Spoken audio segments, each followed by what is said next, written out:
I'm 32 now. I own a small but thriving consulting business that lets me work from anywhere. My apartment is quiet, filled with plants, books, and sunlight.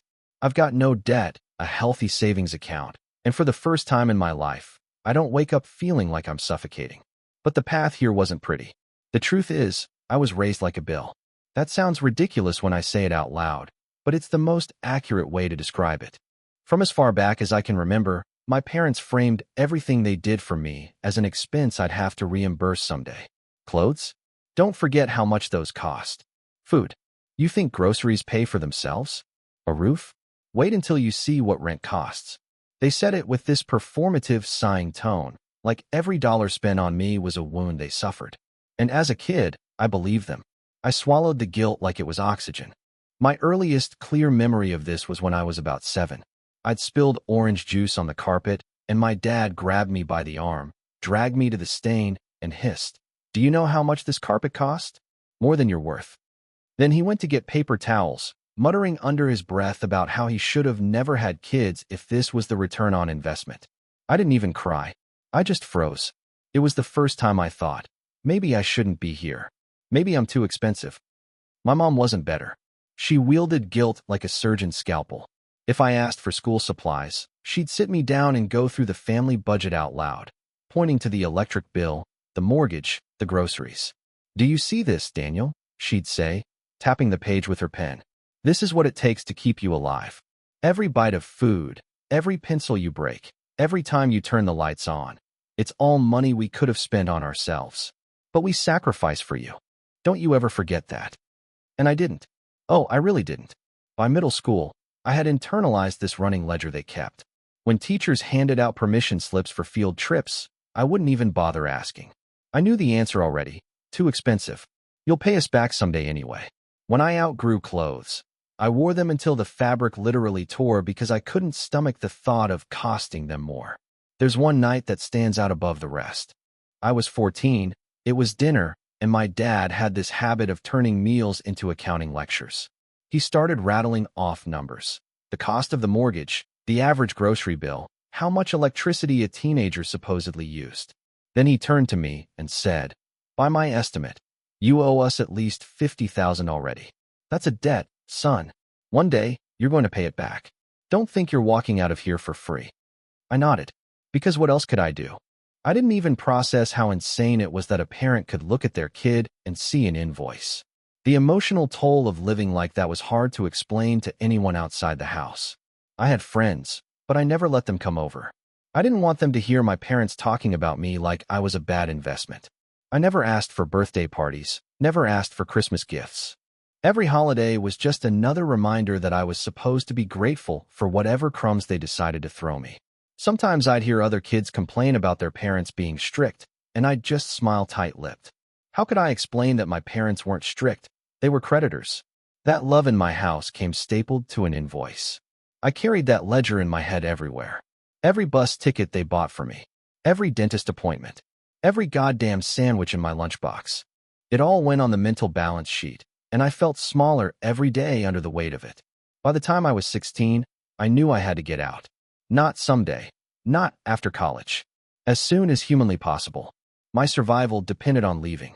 Because the older I got, the more my parents made comments about interest rates, about expecting a return, about how I'd better pick a career that could pay them back with interest. So I got my first job bagging groceries. It was minimum wage, miserable, but it was mine. For the first time, I had a paycheck with my name on it.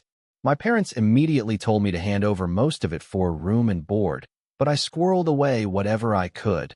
$5 here, $10 there. I hid it in an envelope in the lining of an old jacket. I remember lying awake some nights, heart pounding, rehearsing escape plans in my head. I didn't fantasize about freedom in the way most teens do.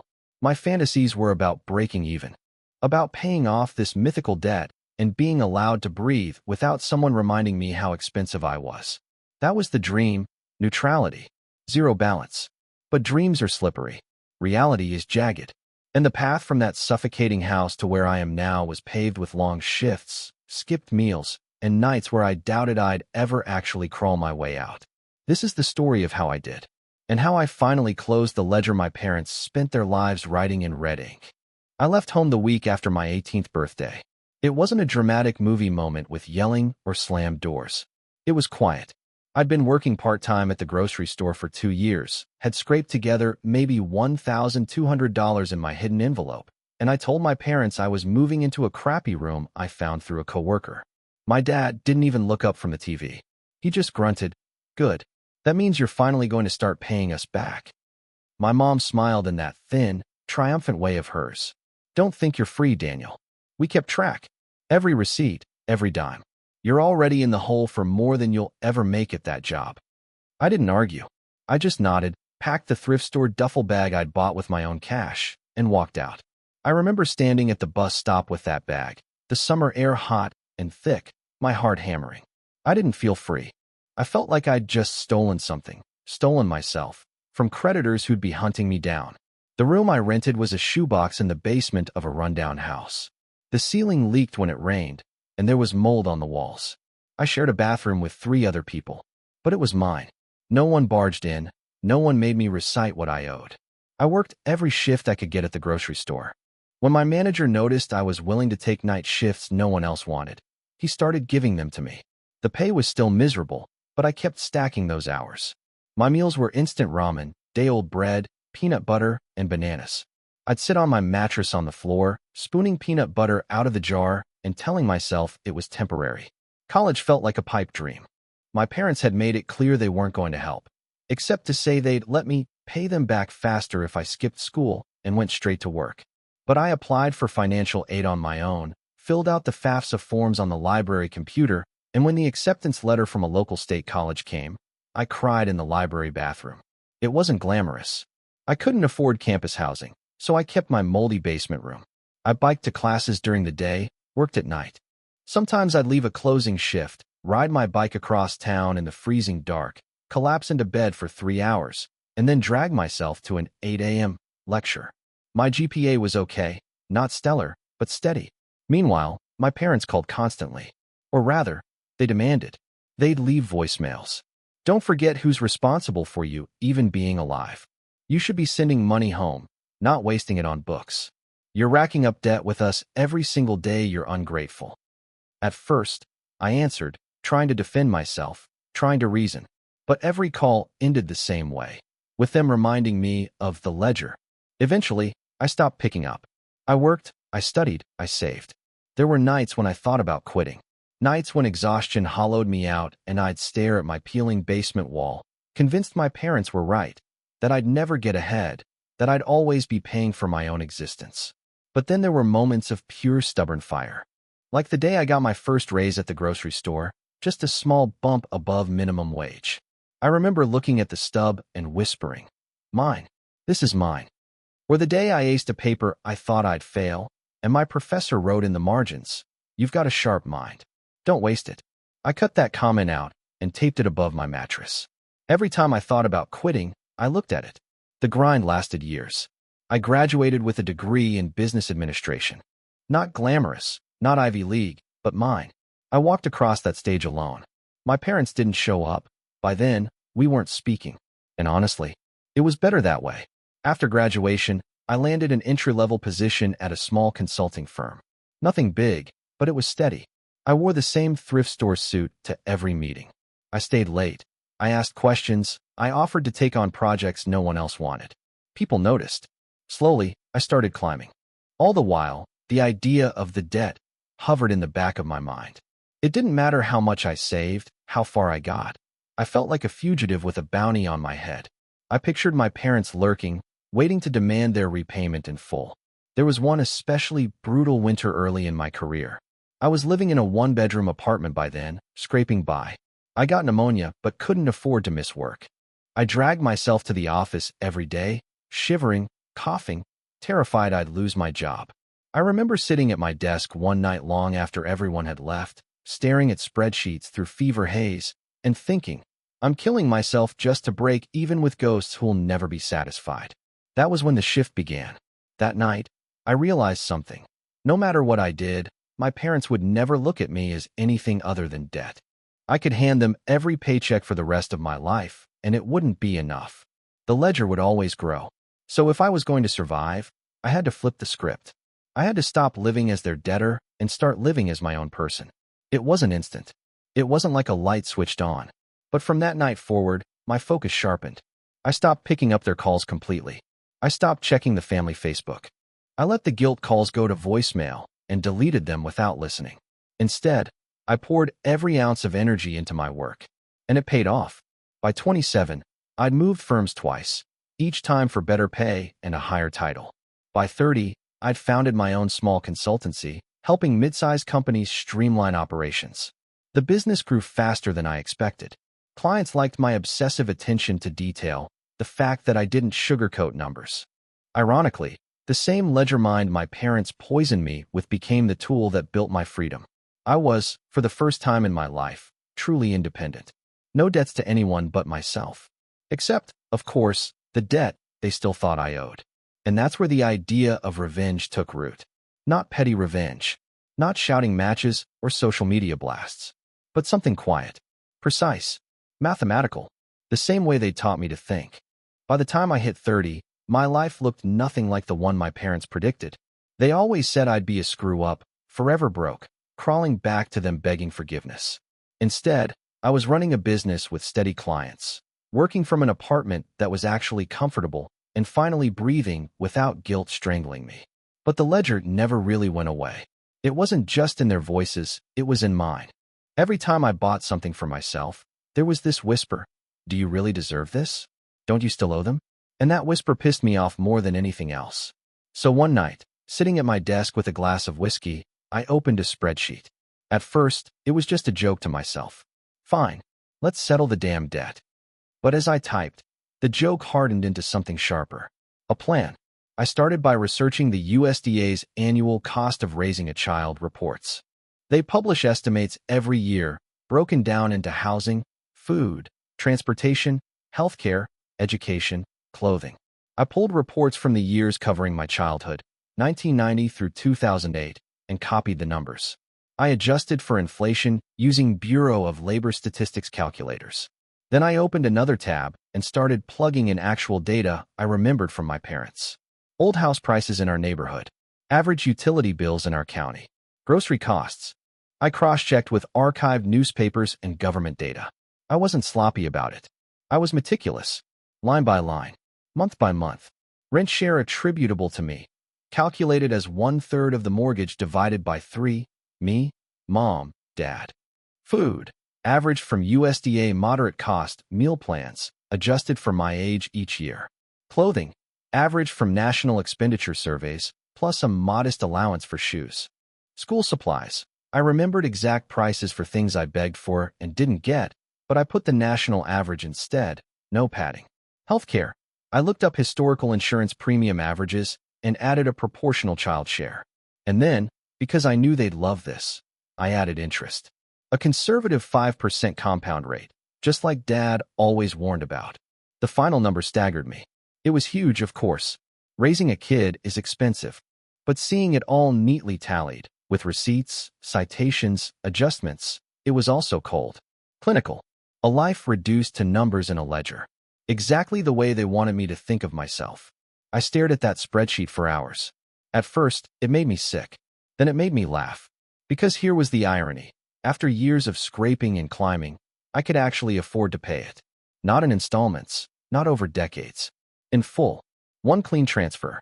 The thought of doing it lit something in me. Not rage, not pettiness. Just a calm, surgical sense of justice. They wanted repayment? Fine. They'd get it. To the cent. And after that, they'd never hear from me again. I spent weeks refining the numbers. Cross-checking, updating inflation multipliers, double-checking categories. I wanted zero wiggle room. If anyone ever saw it, it would look like an accountant had prepared it. I even formatted it with neat columns, bold headers, totals at the bottom. A professional invoice. During those weeks, the old guilt started to fade. Every hour I spent on that spreadsheet felt like turning their weapon back against them. They'd spent years drilling "you owe us" into my skull. Fine.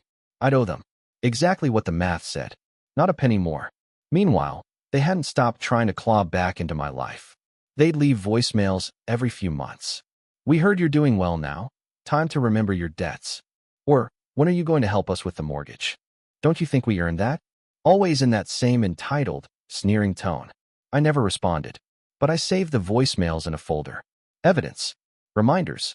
Once the spreadsheet was complete, I sat back and looked at the total. Adjusted for everything. With interest, the number came to $147,892.36. It was absurd and hilarious. My whole existence, from diapers to 18, distilled to that figure. And the fact that I could cover it in one bank transfer? That was the punchline. I didn't rush. I let the number sit for a while. I wanted to be sure. So I kept living, kept working, kept adding to savings. The longer I waited, the calmer I felt. This wasn't some impulsive outburst. This was closure. I also thought a lot about how to deliver it. At first, I considered mailing them a physical invoice, itemized, in a professional binder, or dropping it on their doorstep like a debt collector. But the truth is, I didn't want theatrics. I wanted silence. Finality. So I decided, one wire transfer with a note attached. After that, every avenue of contact, phone, email, social media, blocked permanently. No explanations, no back and forth. Just debt repaid. In the meantime, I practiced living free. I bought myself things without guilt for the first time. A new laptop. A decent mattress. Real furniture instead of Craigslist junk. I traveled. Nothing extravagant, just weekend trips, but each one felt like inhaling clean air after years in a smoke-filled room. And every time that old whisper rose, "You don't deserve this. You still owe them." I pictured the spreadsheet. And I whispered back, "Not for long." By the time I turned 31, I was ready. The money was sitting there. The plan was airtight. The only step left was execution. And when I finally hit that transfer button, it felt less like revenge and more like surgery. Removing a tumor that had been lodged in me my whole life. But I'm getting ahead of myself. I waited until a Tuesday morning. It wasn't symbolic, just practical. Midweek, banks were less likely to flag large transfers. I woke up early, brewed coffee, and sat down at my desk with the spreadsheet open on one screen and my bank portal on the other. I'd double-checked the number 100 times already. $147,892.36. Every time I saw it, my chest tightened, but in a different way than it used to. Not fear anymore. Anticipation. The first step was getting their account info. That was easier than I expected. A year earlier, my mom had sent me a whining email about how much easier life would be if you just set up automatic transfers to our account. She'd included their routing and account number, practically begging for money. I never responded, but I'd saved the email. Now, I pulled it up and copied the details into my bank portal. Amount, $147,892.36. Memo, debt repaid. That was it. 2 words that would undo decades of manipulation. My finger hovered over the confirm button for a long moment. It struck me that this was the last tie, the last thread binding me to them. Once I pressed it, I'd be free. But freedom's scary when you've lived your whole life in chains. I thought of all the nights I'd lain awake as a kid, calculating what I supposedly owed. Of the times my dad sneered, "You think we're made of money?" Of the times my mom tapped her pen against the bills and said, "One day, Daniel, you'll understand what you cost us." I thought of walking out of that house at 18 with a duffel bag and a hollow pit where family should have been. And then I clicked. Transfer complete. A rush of adrenaline hit me, but not the way I'd imagined. There was no fist-pumping triumph. It was quieter than that, like releasing a breath I'd been holding for 20 years. My hands shook a little as I closed the bank portal. Next came cleanup. I pulled out my phone and scrolled through my contacts. Deleted their numbers. Blocked them on every platform: Facebook, Instagram, LinkedIn. Changed my email address. I even went so far as to set up a call filter that would auto-block any number from their area code. It was almost meditative. Click, block. Click, delete. Each one another stitch sealing the wound. For the final act, I printed a copy of the spreadsheet. Bound it neatly in a folder. Not to send them. I didn't care if they ever saw it. But for me. A record. Proof that I'd done it on my terms. I tucked it into a locked drawer in my desk and closed it with a satisfying click. Then silence. At first, it was eerie. I'd lived so long with their voices in my head that cutting them off felt unnatural. I kept expecting a call, an email, a knock at my door. I even jumped when my phone buzzed. half convinced it was them somehow breaking through. But the silence held. 3 days later, curiosity got the better of me and I checked my bank account again. The transfer had cleared. No reversal, no bounce. The money was gone. I pictured them opening their account, seeing that massive sum sitting there with the note attached. I wondered what they said. Did my mom gasp? Did my dad smirk? Did they immediately start plotting how to demand more? I'd never know. And that was the beauty of it. Because no matter what they thought, no matter what they schemed, they had no way to reach me. The ledger was closed. The account was settled. For the first time in my life, I didn't know them a damn thing. The strangest part was how ordinary life felt afterward. I still went to meetings, still cooked dinner, still watered my plants. The world didn't shift on its axis. But inside me, something fundamental had shifted. It showed up in small ways. I bought a new pair of shoes without guilt gnawing at me.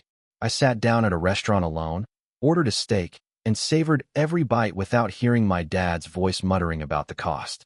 I slept, really slept, through the night for the first time in years. The relief was so deep it felt almost alien. Like I'd been living underwater my whole life and suddenly breached the surface.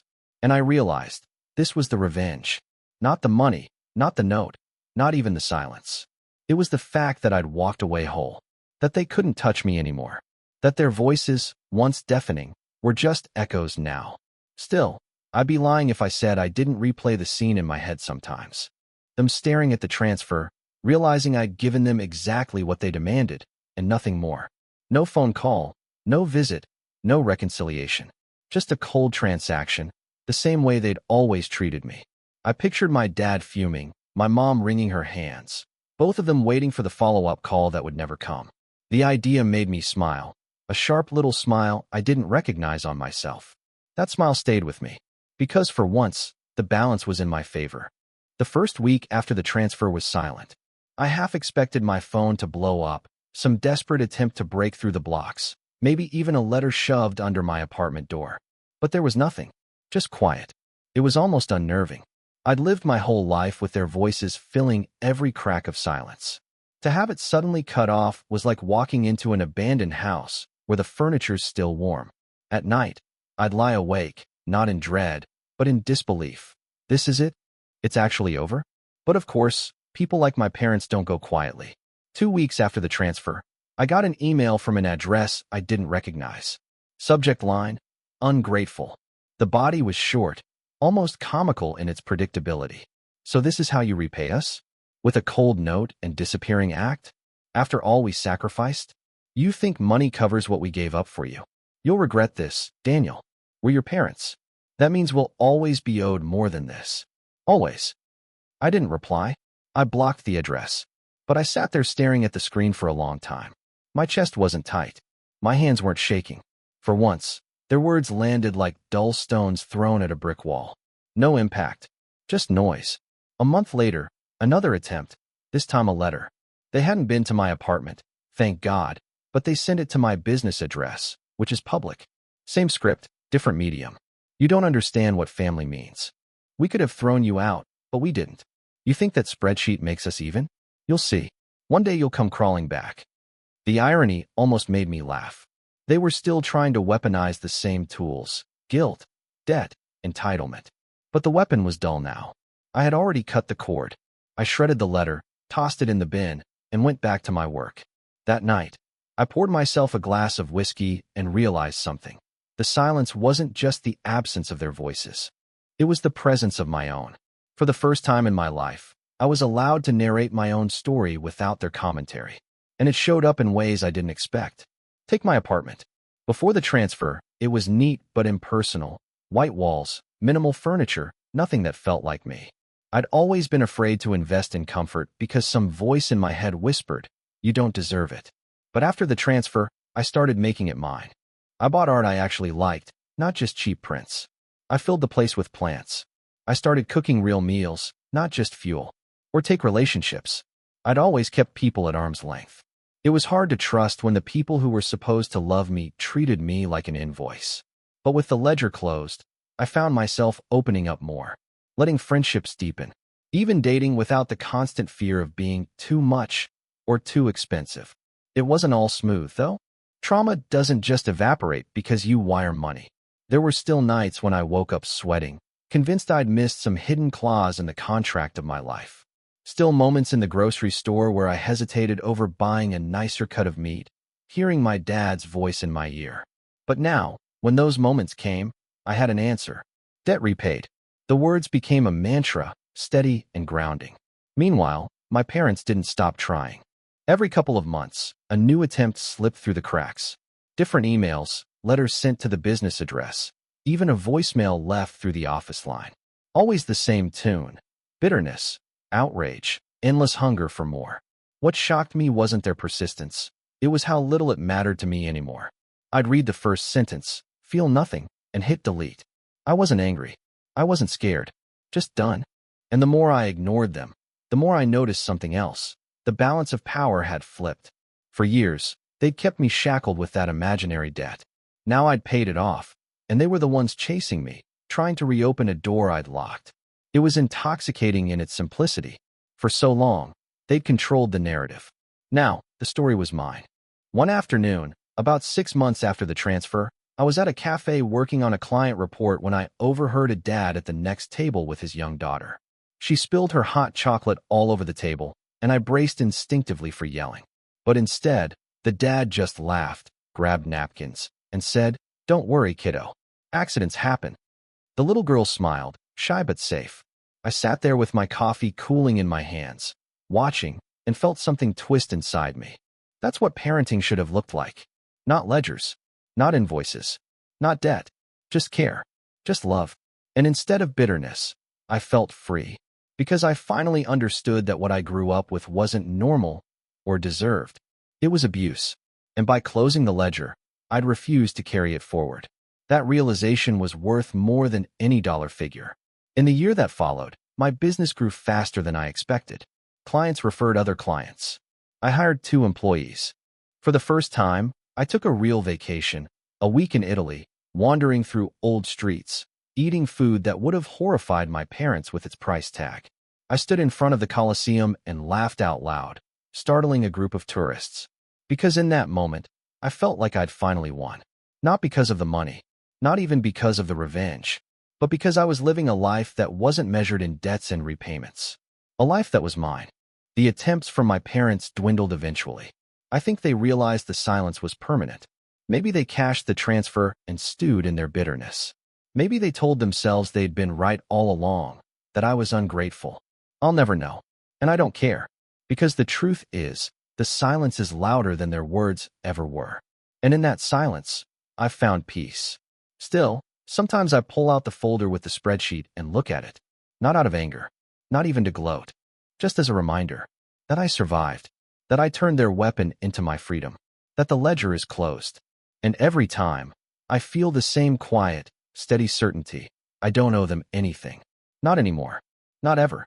Freedom didn't crash into my life with fireworks or a grand finale.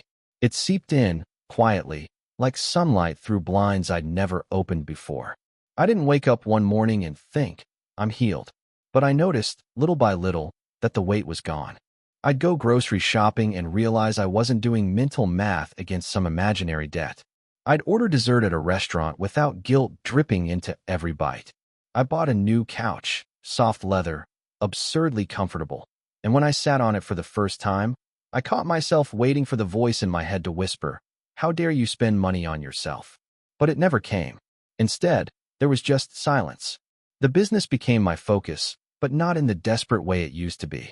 Before, work was survival, clawing my way out of debt, proving to invisible creditors that I wasn't a failure. Now, work was something I enjoyed. Something I could pour myself into without feeling like it was the only thing keeping me afloat. I hired more people, watched my employees grow. For the first time, I became the kind of boss I wished I'd had when I was 18. Fair, patient, human. When one of my employees apologized profusely for needing time off to care for a sick child, I just said, "Take what you need. Family comes first." His stunned look almost made me laugh.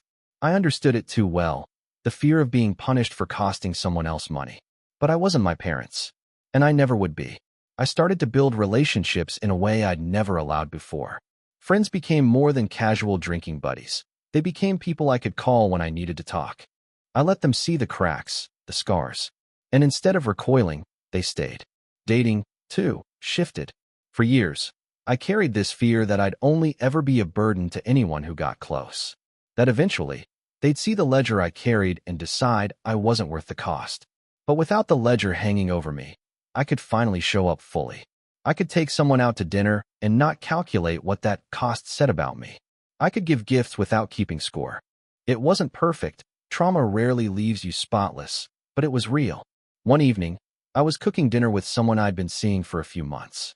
She noticed the way I froze for a second when I spilled olive oil on the counter. Just a moment, an instinctive flinch, waiting for some reprimand. She asked, "You okay?" And I laughed, a little bitter, a little relieved. Yeah, just old ghosts.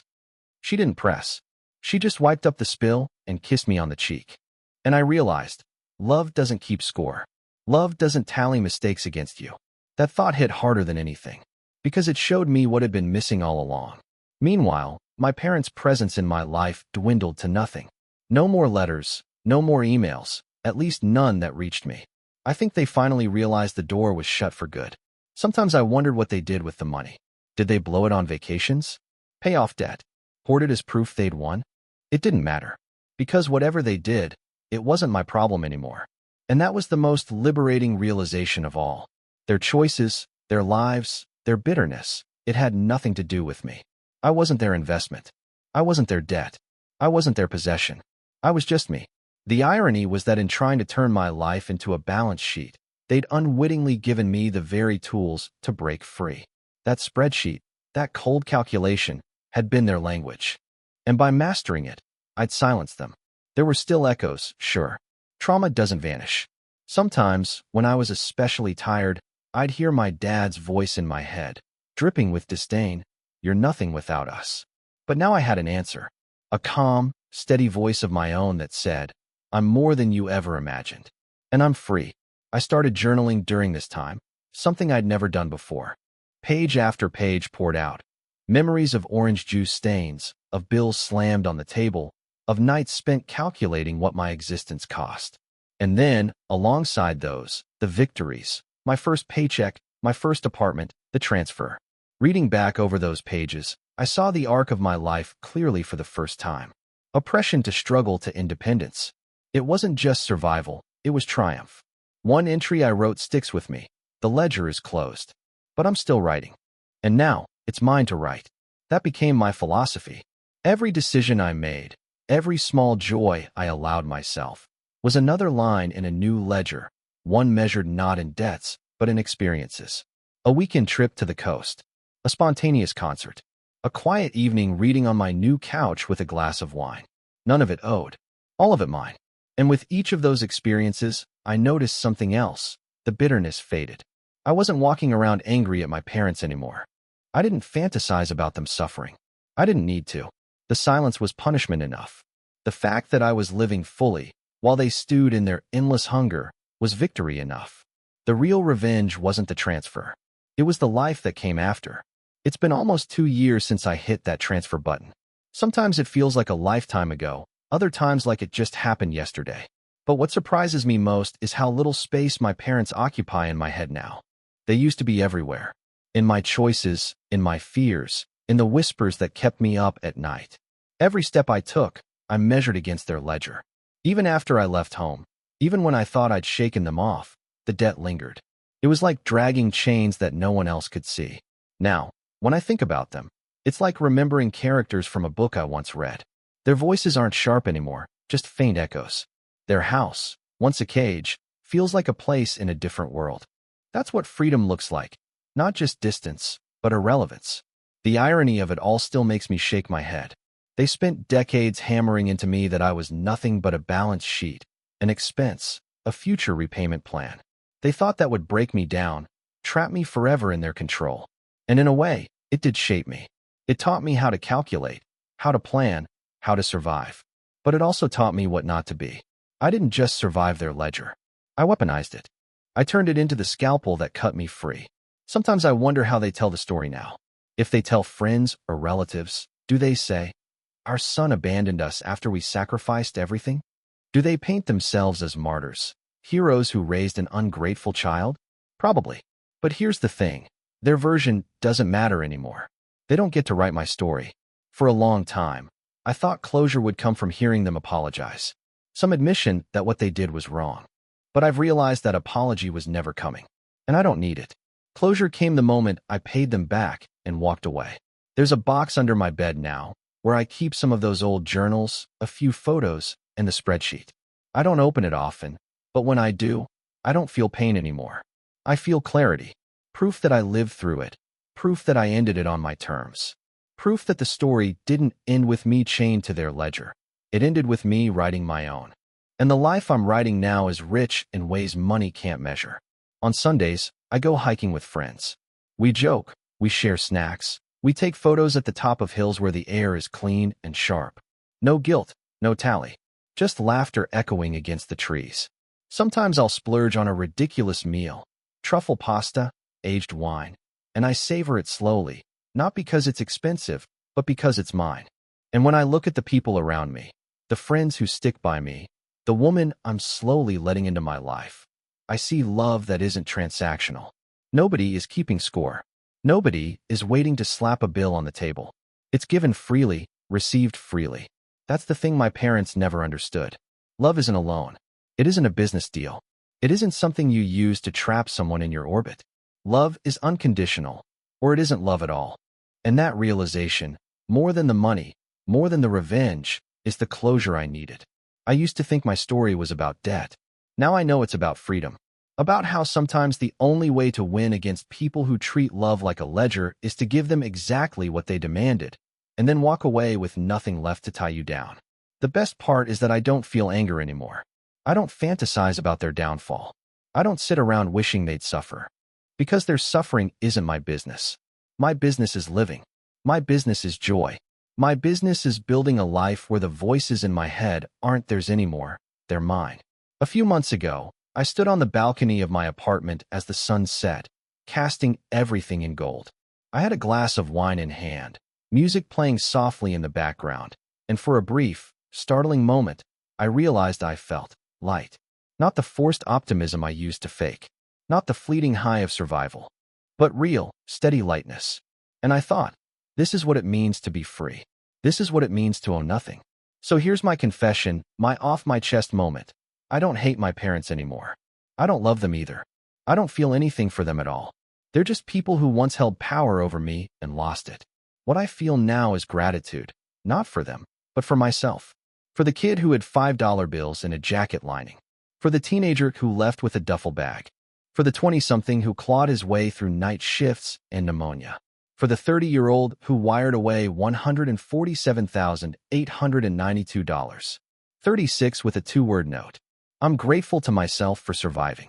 For refusing to let the ledger define me forever. For closing it. And if anyone reading this has lived under a similar ledger, parents or partners, or anyone else keeping score against your existence, know this. You don't owe them your life. Love isn't a transaction. And sometimes the best revenge, the purest closure, is to give them exactly what they demanded and then walk away free. Because freedom isn't just not owing anyone else. Freedom is finally belonging to yourself. And after 3 decades, I finally do.